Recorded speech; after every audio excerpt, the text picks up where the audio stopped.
find some balance in my life, but I never really put up a fight. Didn't follow my dreams, and now I'm losing sleep. What if I lost touch? What if I'll never get it right? I try to follow my heart, but I lost it somehow.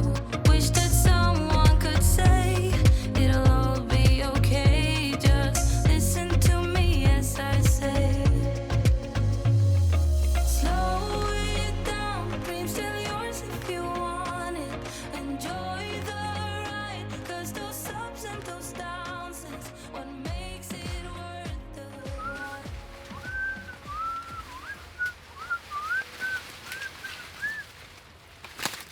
Hey strangers, long time no see. Well, if you can't tell, all that hard work we put on earlier this spring is kind of paying off.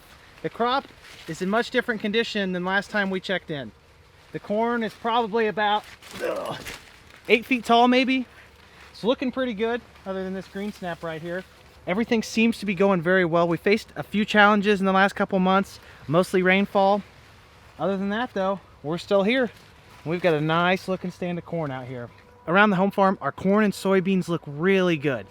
Let me show you guys real quick how we do a yield check out in this field prior to harvest. Now we are still really far away from thinking about taking a combine through this field, but the corn's far enough along now, pull that ear off so you can see it, where we can shuck this, take some stand counts, take some ear counts, and actually calculate what kind of yield potential we have in the field right now. So let's do that.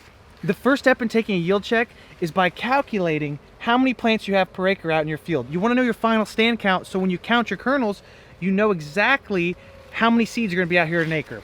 To do this, you take a very fixed measurement based on your row spacing. We plant 30-inch row corn, as does a large majority of the corn belt in the United States. And then we're going to measure 17.4 feet that way and count how many viable plants there are, and do that in multiple places in the field and get a good average for our population. So let's go ahead and step off 17.4 feet. I don't have a tape measure, so take this with a grain of salt. I'm just gonna put my feet together 17.5 times, if that's even possible. What we do wanna see though is how many of these ears are viable. A viable ear is an ear that's still going through its life cycle and is gonna finish it. A non-viable ear would be one that has a blank maybe, no ear present.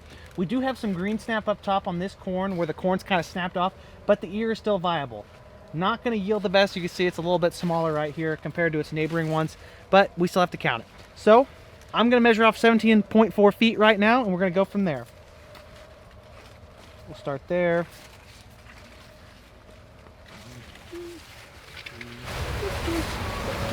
17 and a half. Right there is what we're going with at this plant. Man, you gotta wear long sleeves out in corn like this, it'll cut your wrists up. So we're gonna count every single ear in the 17.5 feet.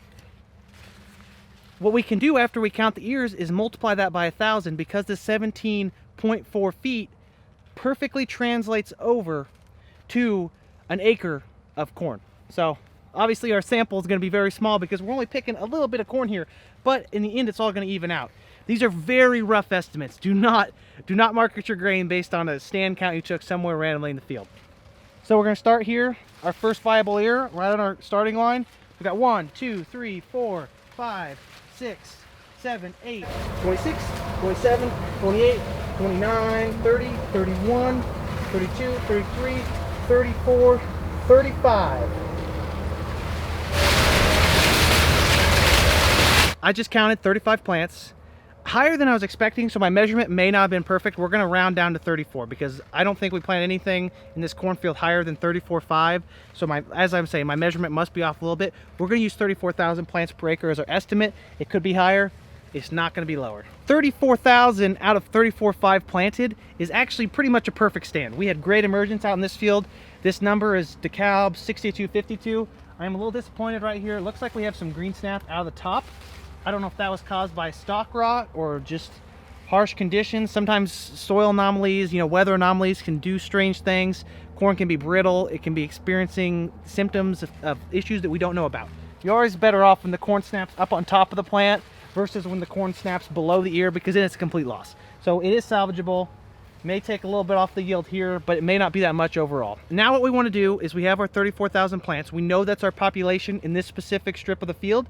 We're going to go out and see how many kernels we're averaging per ear. We're not going to pull all 35 ears. We're going to pull 3, maybe just 3 random ones. We're not going to look at them. We're just going to pull them. And then we're going to count the kernels and add all that up, put it into our calculations, and we'll know what our yield is right here. Okay, this one we've been looking at. This one. Okay. Here's my 3 ears of corn that I just randomly picked out of the field here. Out of my 34 to 35 plants, we're going to do a little bit of a kernel count, and we're going to plug that into our calculations and see how it goes. So let's shuck these real quick. Those of you who have been farming for a while probably have shucking corn down to an art. That's a good start.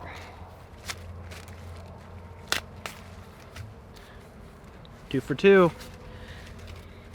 If all 3 ears look like this corn's going to calculate pretty high. Corn's still got a long way to go. It doesn't really have any dimples on it yet, or dents.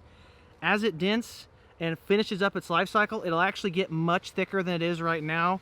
This corn being probably about 18 around, we'll give you something to compare it to. There's my wrist, and there's the ear of corn. So we're gonna do a kernel count on all 3 of these. Now, one thing to keep in mind when you're counting around an ear of corn is that there should always be an even number of columns. If there's not an even number of columns, you need to recount. Corn always grows in groups of 2 around the outside. So if you count 17, you counted wrong. If you count 19, you counted wrong. You'll either have 16, 18, 20, 14, 22. If you have 22, I don't know what you did, but that's incredible. 10, 12, 14, 16, 18 around. Then we're going to count up and see how many we have. 27, 28, 29, 30, 31, 32, 33, 34, 35. So that's 18 by 35. You guys remember that, because I'm not going to. Put that one there. That one was 18 by 35. So here we got one. This looks like a 16 off the top of my head. 33, 34, let's say 35. So we got 35 by 16 and a 35 by 18. I'm going to put this in my phone because there's no way I'm going to remember this. Sometimes I don't even remember what day it is. How am I going to remember how many kernels are on this corn cob? 7, 28, 29, 30, 31, 32, 33, 34, 35. Whew! So we have an 18 by 35, another 18 by 35, and then a 16 by 35. Really good kernel count for the amount of plants we have per acre, 34,000. I can tell you before I even go out there and start calculating this up that this corn is actually going to come out really highly yielding. Something interesting to note is you can tell by the uniformity of a corn ear exactly how difficult the pollination process was. You've got some very interesting irregularities here in the corn where the ear did not necessarily pollinate perfectly. You can kind of compare it to these lower spots where it's very uniform around and everything just looks symmetrical. Up here, issues with pollination. At the end of the day, it's going to be negligible to us by the time the combine comes to the field, but it's just something to consider. This year is much more uniform. All the way around, there's one spot right there. Maybe had a pollination issue, maybe a bug got in there and ate it. Who knows? Another one. Another 18 by 35. So let's go out to the truck real quick, calculate these up, and see how they yield. Think my pocket's got enough room for all this corn? What do? You see me on the side of the road right now, pocket full of corn. What are you thinking? Like, man, this guy loves his corn. All right, so we're on the outside of the field now. I got my handy Sharpie and this very convenient whiteboard. We're gonna go ahead and calculate up what we saw from these 3 years and the stand count we took. Well, the first thing we're gonna do is get an average for how many kernels there are per ear. That way we know out of those 34 plants, on average, how many kernels there were. That way we can expand that calculation with a little bit more accuracy. For our 3 ears, we had an 18 by 35, another 18 by 35, and a 16 by 35. The average kernel count for those 3 is 606 kernels. So we're gonna multiply that by our population we counted. All right, 606 kernels per plant times 34,000 plants per acre that we calculated by stepping off that measured amount, 17.4. So we counted 34 plants. It was actually 34,000 when we scale that accordingly to how much is in an acre. And what we ended up with was 20,604,000 kernels per acre. Wow, that is a lot. The biggest point of contention in this methodology is how many seeds or kernels you use per bushel. Some people argue that you use 70,000, some think you use 80,000, and some think you use 90,000. I like to stay in the middle grounds of maybe 80,000. This corn's had some very good conditions, and we also applied fungicide. The test weight of the kernels should turn out well.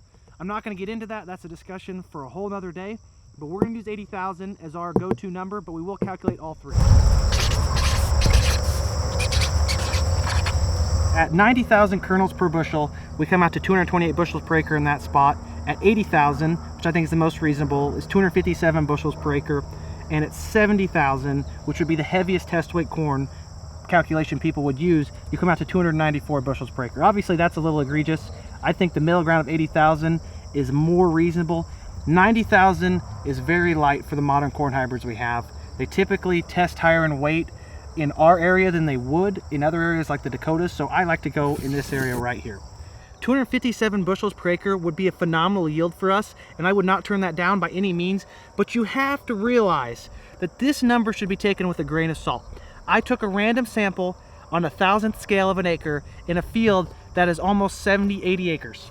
If you want a more accurate measurement, you need to take more samples. This was one sample. When someone's taking a yield check in a field, they'll do at least 3. 5 would be a better guess. Anytime you're replicating data, you're getting more accuracies. So this, I don't know that it's really something that I would go home and brag about. This one spot may be good. It's not always sunshine and roses across these fields. If I take a drone up here, which I will in a little bit to give you a better idea, there are spots where it's definitely not even this number. It's probably in the hundreds. Some of them may be double digits. We've had a lot of water damage in this farm. There's some green snap out there.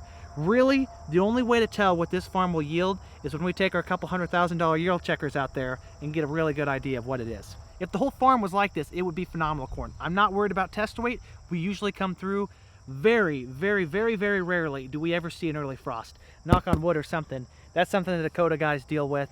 We usually have great conditions all year. This corn's pretty far along. I like what I see. Hopefully it keeps it up.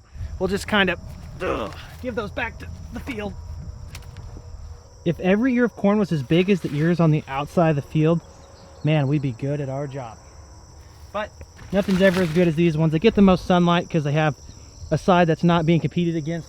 For reference, that corn we just looked at was DeKalb 6252, 112-day DeKalb hybrid that performed really well for us last year, so we planted a lot of it this year. We thought with the challenges it faced last year and the yields it still ended up pulling, which for last year wasn't quite what we calculated here, it was a little bit lower. So we decided to plant some more of it. We're liking what we're seeing out here so far. That's not to say I'm biased, this is just the field I picked. We plant Pioneer as well. Maybe we'll get some yield checks in that in the future. Looks good. I am incredibly proud of our Pioneer 4.0 soybeans we planted across the road here like the first week of April. Man, they look so good. I cannot believe for the weather we faced this far in the season, how much growth we've seen in the soybeans. In the time I've been dealing directly with production agriculture, I have never once taken a yield check in soybeans. They're very hard to tell.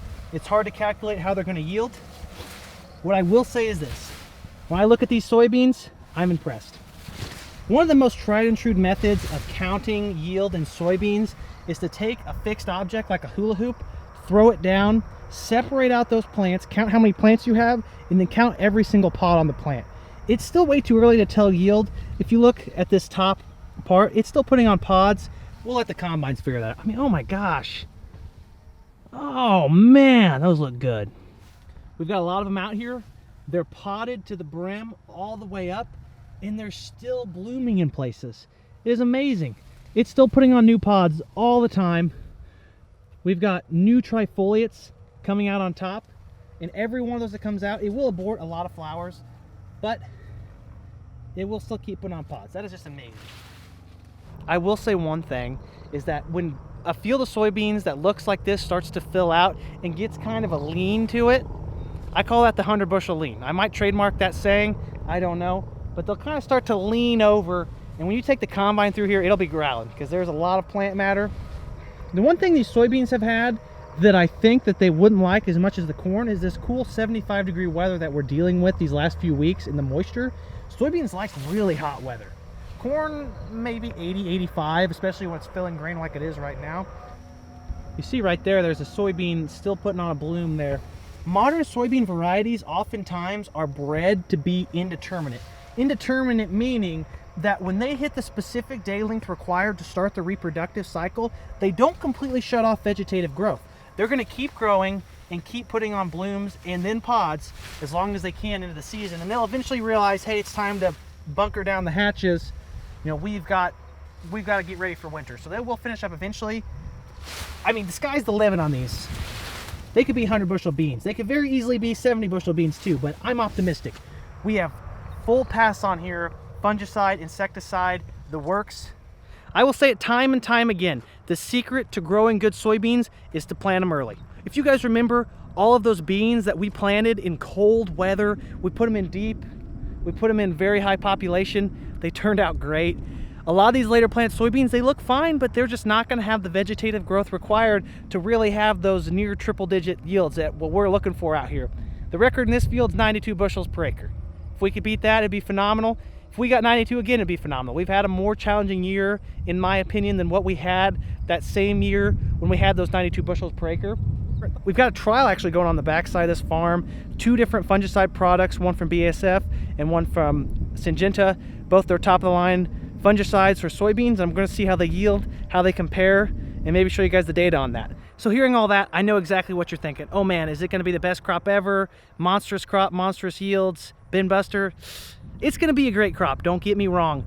I just think we have too many holes. 2018 was the best average we've had in corn and soybeans across our whole farm, but we did not face the challenges that we'd faced this year. Over the last few days alone, in terms of moisture, we had over 6 inches of rain here, another place closer to 7.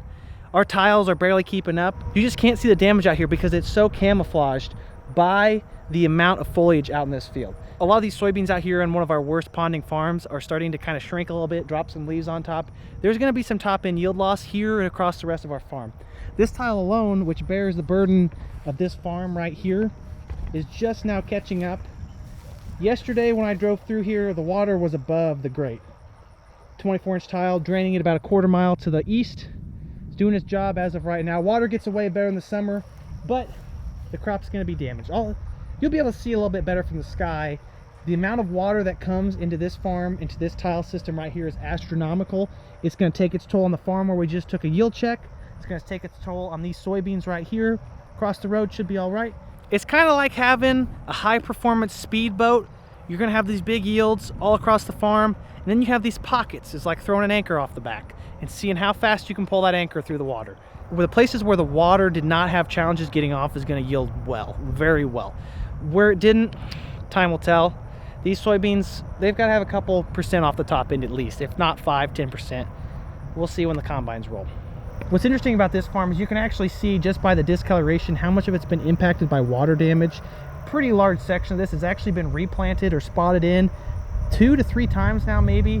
First time was 15 acres, second time was 10 acres. Struggles with those early rains. On the north end of the farm, an interesting sub note, we have a lateral underneath that's plugged, and you can see our buckets out there in a spot where the water's not really draining. Those subsurface tiles help alleviate that moisture in between the soil particles, and this piatone soil, very high in productivity, is very hard to drain. You need a lot of those to get the water off, and since it's plugged there, crops taking a little bit more damage, is not getting drained as well. A little bit farther to the north, you'll see we have 2 different soybean varieties just purely by coincidence. We talked about it when we planted the farm. I had a little bit left in the planter. We weren't going to dump it, and we want to start planting this. So we have a 3.6 Pioneer next to the 3.4 Pioneer in the majority of the farm. And then we go on a little bit farther to the north, you'll see the cornfield. We took a sample on the south side. A majority of it's in good condition all the way up, but there's terraces and other areas out there where we had to replant a lot of corn, and that's just going to drag that yield down. We may have 250 bushel corn in the good spots, but if we have 150 in a small portion of the small spots, you know, that may bring our average down to 220, 210. And for us, I mean, that's just another year. I'd prefer 240 plus bushel corn if we could have it. 200's good. Last year, I don't know if we even achieved that. So those farms we were just looking at were actually under a lot more duress this year than our corn and soybeans around our home farm. Everything out here looks excellent, except for that one spot where I think Dad may have possibly not had his planter down soon enough. It made a little checkerboard pattern for the first 20 feet or so. Had to ruin a perfect drone shot with something like that. You can see out in the cornfield actually where we've had a lot of water movement come from the north to south. We just do not have the facilities to handle that water. That is going to be a very rough ride for the auger wagon driver. I'm not looking forward to it, especially if the corn out here looks as good as it does. I will be driving nonstop in road gear trying to keep up with the combines to fill those bins at home. Our beans here look really good. You can't really tell from the drone footage, but the beans are relatively tall, probably 3.5 foot tall. Height is not a great indicator of yield, as many of you tried and true farmers would know. There have been soybean varieties years ago that grew really tall that did not amount to much. These are Asgrow 36X6s. They're Asgrow's racehorse variety. I've seen these things yield 100 bushels plus in a plot. This is fantastic ground, has a good roll to it. The water does not pond out here very much. There are spots in here and the cornfield where water does pond, but for the most part, it gets where it's going because we have a little bit of slope here. These 36X6s are gonna give those 4.0 Pioneer beans a run for their money in terms of yield. They're on very good ground, fertile, good soil type, good topography. The water's getting off. There's a lot of tile out here. Hopefully it ends well. Every single acre of our soybeans has had the works, that third pass of fungicide and insecticide to really give them that bump. If you are a farmer and you are not applying fungicide and insecticide in Illinois, you're crazy. We see a minimum of 8 bushel an acre advantage versus non-treated. Either the fungicide, the insecticide, or the synergy between the two is what results in a ridiculous yield bump. Pays for itself every year, and I'm glad we got it in. Our crops around home, man, I'm gonna be so busy in the grain cart, it's gonna be frustrating, but hopefully I have a lot of footage for you. We've got another cornfield over there to the west that looks excellent, a beautiful cloud out in the background. If that's rain, please go north, please go south, but do not head straight east. We do not need any more here on the southwest side of Coles County.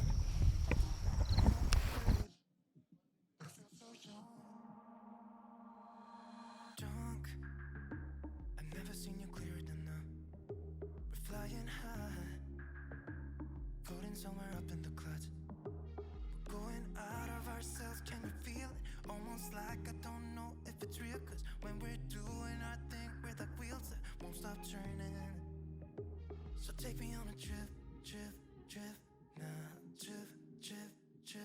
Oh, flick the switch, kill the lights. You can see the effect that topography, soil type, drainage ability has on our crops. This farm right here, which is one of our more troublesome farms, has some major issues drainage.